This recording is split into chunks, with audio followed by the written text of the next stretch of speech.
આ દાંતાવાળાની સીમ બધી આ નીલુઓ ડુંગર કહેવાય. આ નીલુઓ ડુંગર છે, આ દાંતાવાળાની સીમ, અહીં ગઢડાની સીમ આવે, આ લોદણીની સીમ આવે.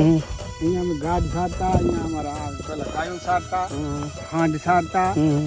એકવાર હાંડ સારતા હતા ને ખરી બપોરે આયા પાર કરવાના. મજા બહુ હાંડ હાથી જાય અહીંયાથી. એ બાપા કેટલા ટાઈમ ની વાત છે? એ તો લગભગ આ 50 વર્ષ પહેલાની વાત છે. 50 વર્ષ પહેલાની વાત.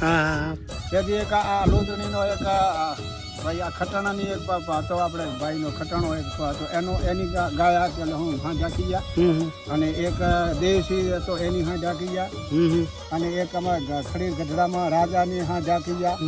એક લડકુતામાં કરશનની હાંડ હાકી ગયા. એક ખડીર ગઢડામાં ભૂરા ખટાણાની હાંડ હાકી ગયા. બધી બહુ હાંડ હાકી ગયા. ખરે બપોરે હાકી ગયા. હા, ખરે બપોરે. ટોડિયા બધું ભેરું હાકી ગયા. બધાને આવડા હાથ બાંધી કેના તમે કીધું આવડા હાથ કેના બાંધી બીજા રાજાને આવડા હાથ બાંધ્યા. બીજા ગોતી હતા નામ નથી આવડતો. 4-5 જણા હતા, બધાને આવડા હાથ બાંધી વાહ હાથ બાંધી જાય હાથ બેલી રેડી મળ્યા. બધા હાથ બધી હાકી ગયા. પેલું એને હું પેલું દૂધ ન દીધું, રીસી ભર્યા. એમ દૂધ ન દીધું એટલે રીસી ભર્યા. રીસી ભર્યા પછી હાંડે હાકી પાછી બધાને બાંધી મળ્યા અને બધી હાંડ લઈ ગયા પાર કરવા.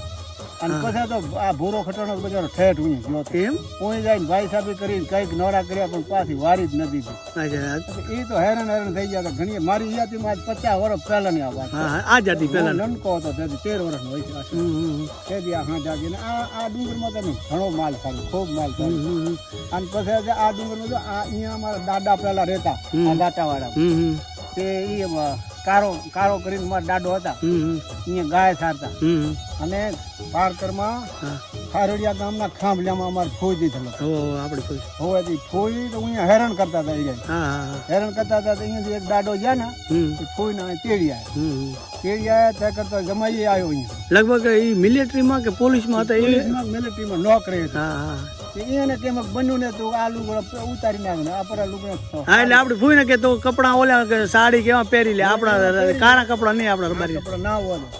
એમાં બે માણસ વોજ્યું ને બરોબર. પાકિસ્તાન ની વાત છે. ખટરાગ થઈ ગયો. ખટરાગ એટલે જામતું નતું. પછી ભાઈ માંથી ગયો તો બાઈ એક રાવણ દોડ ગાય.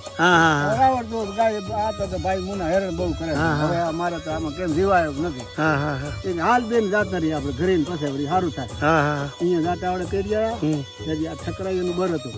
પછી આપડા વાલીરી ખટાણા હતા રાવના, એનું બર હતું. બરાબર. એને બધે સપોર્ટ દીધો ને પછી હું જમાઈ આવ્યો.